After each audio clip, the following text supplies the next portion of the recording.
What? I don't understand what half of this shit even is. What does this mean? I don't know these words. So anyway, that's the bottom line there, is wasted money. You're taking money that could be spent on something that's going to be more effective for you, instead of just calling in pen testers who are gonna rob the bank, give you the finger, go home, and then you're still where you started, except now you're more terrified. The other side of it is that so many of, how do I put this? OT cybersecurity is like, it's the new hotness, right? Like, we're finally coming into our own. The industry of OT is finally acknowledging, yes, we have a security problem.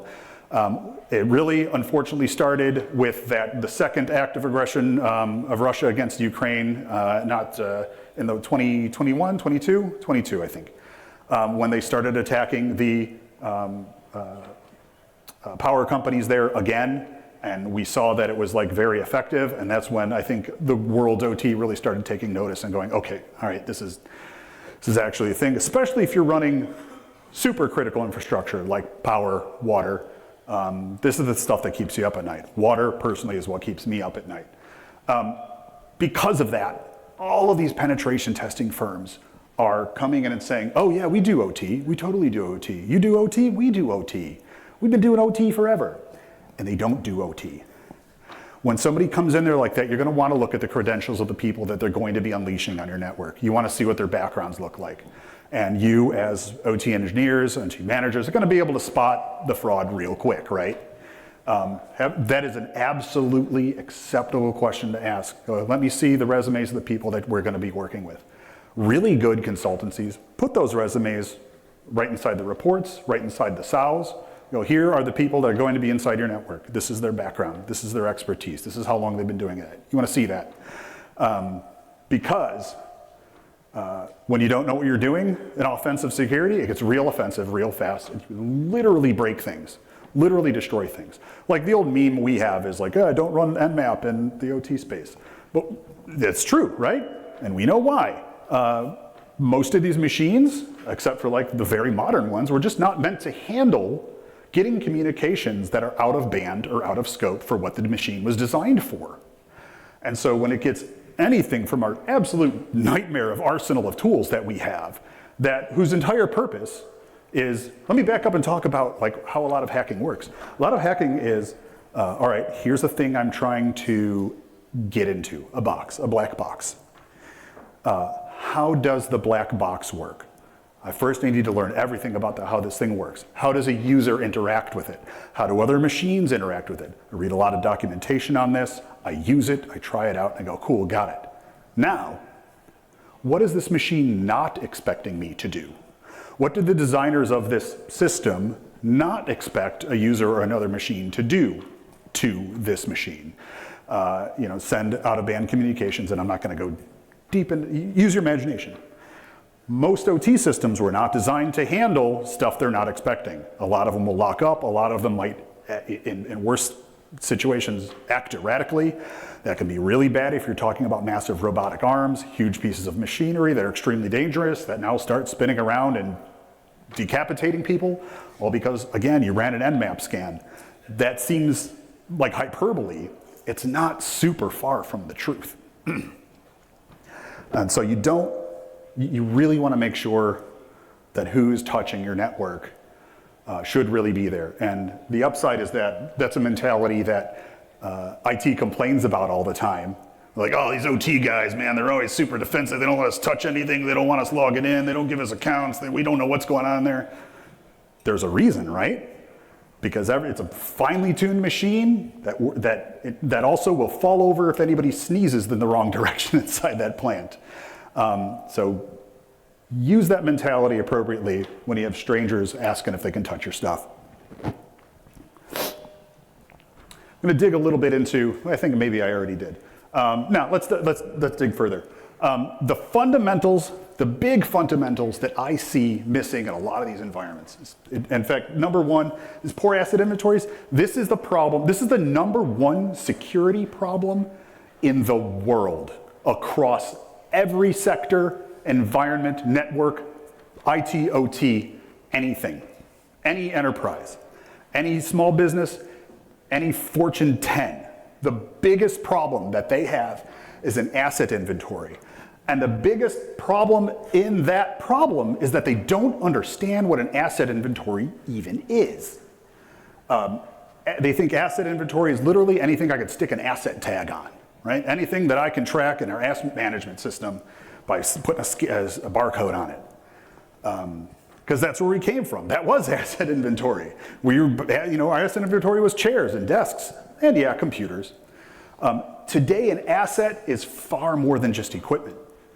It's people, it's processes, it's service accounts, it's those robotic accounts, it's credentials, API keys, physical keys. All of these things are assets that you need to be aware of and track. You need to track ownership, you need to track rotation. But still, like computers, yes, are a huge part of that asset. If you don't know what you have, how can you secure it when you don't know it's there? And why don't people consider all these other assets to be part of the asset inventory? Because they're still stuck at computer. They still don't even have an asset of every piece of, I call it IT equipment, inside the OT space. And if you're going to start somewhere, start there. Get your computers in order. And assets aren't just physical machines. It's what software is running on this computer. What versions of Windows, what applications, what versions of those applications. That all needs to be in your asset inventory. Is that a big undertaking? Absolutely. If you've walked around the vendor space here, I'm sure there's at least 10 of those booths that are going to tell you they will solve your asset inventory problem. Ask them if they track all of those things and how they find it, because in the end, I have not seen anyone that has been able to make asset discovery and inventory a completely automated process. It's still very manual because it requires that tribal knowledge of somebody to go in and go, like they can say, here's a MAC address, it's from this vendor, it's connected to this switch, maybe it's running this firmware, and it's a Rockwell PLC on this firmware version. Like it's the absolute most you're gonna get out of there. And you go, well, that's also not useful. Where physically is that PLC in my building, in my plant? What is it controlling? It doesn't, they can never automatically detect, oh, this is a PLC that controls a conveyor belt on pickle packing line conveyor belt 5, It's still gonna be manual. And the upside is once you get that done, once you get the majority of that done, it becomes easier. Maintaining it takes a lot less effort. Poor or non-existent network segmentation, and I'm not just talking OT, IT separation. That's a huge thing for sure. Absolutely, step one, IT, OT separation. I don't need to talk to you guys about what that is. That's probably the biggest conversations that's been happening over in OT in the past 5 years, right? But segmentation of those two networks.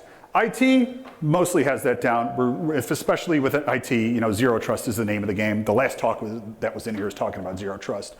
I'm sure everyone who's been on every stage in here has mentioned zero trust at least once. OT is really struggling with that. You need to start looking at microsegmentation and making sure that the machines inside of these environments are not able to talk to anything that they shouldn't be talking to. And really we're talking about going from the IT equipment down the layers. The engineering workstations, your Windows workstations, because really like what gets compromised in the OT environments, nobody's compromising PLCs, hardware HMIs. I mean, you can in certain situations. The problem is once you land on these boxes, if you can break in, if you can get a shell on hardware HMI, the resources on this thing are real low. It's not a full computer. You're not getting your tooling on there. It's not gonna do anything quickly. And you as an attacker are just gonna go, this is a completely worthless system. What are we compromising? We're compromising the Windows machines. We're compromising the Linux boxes, and we're going from there. If you gotta start somewhere, start with those. Make sure those things can only talk to the things that they're supposed to talk to. And there's no end of solutions out there for that. And I'm not a vendor, and I'm not here to recommend any of them. Probably one of the only non-vendor talks on the stage, which I think is cool, and I'm glad they did that here. Poor security best practices. There are so many things going on at the plant level that IT solved 20, 30 years ago. We're talking password length, password rotation, multi-factor authentication, proper offboarding of terminated employees. This real basic stuff that's missing here. This is what we're still seeing in the OT environments where IT was set up as an after the fact, almost an annoyance. We put passwords on these machines because Windows makes me put a stupid password in now where I used to be able to just bypass it. I love it. As the attacker, love it. Like, please, please keep making my job easier. I hate working. And it's been really weird transferring to, I was a consultant for a decade and now moving back into large enterprise where I don't want my job to be easy because it's terrifying because this is my company. I'm conflicted inside. And then, like I mentioned before, that expensive discovery, the low-hanging fruit. If you're going to pay somebody to come in and tell you where you're vulnerable, where there was far less expensive ways of doing this, you're blowing your money on that. Like, can you just go get a free vulnerability scanner and run it in your environment? You sure can. You all know to watch what you pointed at, only point it at the computers, don't point it at the hardware, don't point it at the robots. You know that more than anybody. I love talking to OT crowds because they don't have to really nail that, just drive that home because we all know. That means you're gonna be a lot better at it and you're gonna have a lot better understanding of it and then you're gonna know how to do it. Geez. And then fragility. Like I said, layer 0 and 1, they can't handle that spicy activity. And so we don't really need to care about layer OT and 1, or layer 0 and 1. Just don't care about it. Don't get into this hype of like, oh, people are able to exploit these inherent vulnerabilities in these protocols that allows them to send unauthenticated commands to these devices. And yeah, that's absolutely true. It's absolutely true. But if you can prevent people from getting to those devices, that's what's going to be key. Because what can you do about a protocol who by default is insecure? Nothing. You can't change the protocol these machines communicate on, right? Rare occasion you can, but generally you can't. Don't hang out in there.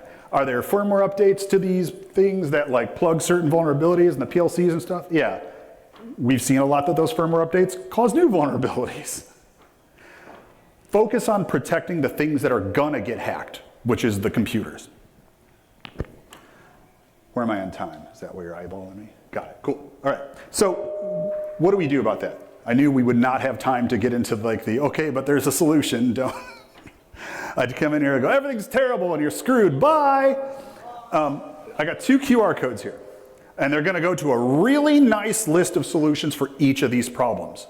The first one is establishing this baseline visibility and asset management. There's a ton of information available that's gonna help you do that.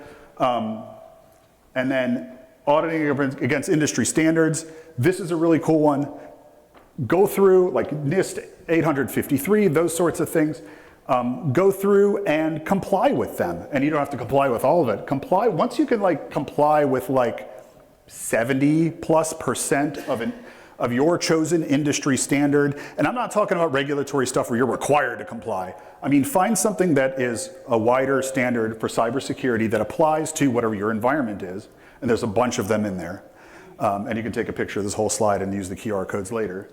And then start auditing against that. Start saying, yes, I have controls in place where this requires controls. Once you get to about 70%, then it's time to start calling in some more professional people to start doing some sketchy stuff. That's how you avoid wasting money. Finally, Pareto principle, or the 80-20 rule. Figure out, and you can apply this to number 2, figure out what of the 20% of these controls that are recommended here are going to get you 80% of the way towards being secure, getting you 80% secure. And that's how you prioritize, because when you look at like a NIST 853 or your ISOs or whatever, you're going to go, oh my God, there's 1,000 things in here. Look through them and go, what should I prioritize? Prioritize based on that 80-20 rule. What 20% of this is going to get me get me the most security, the most bang for my buck, and that's going to get you far more quickly to where we're trying to be to keep that layer 0 and 1 safe. So that's all I got time for. Thanks, everyone.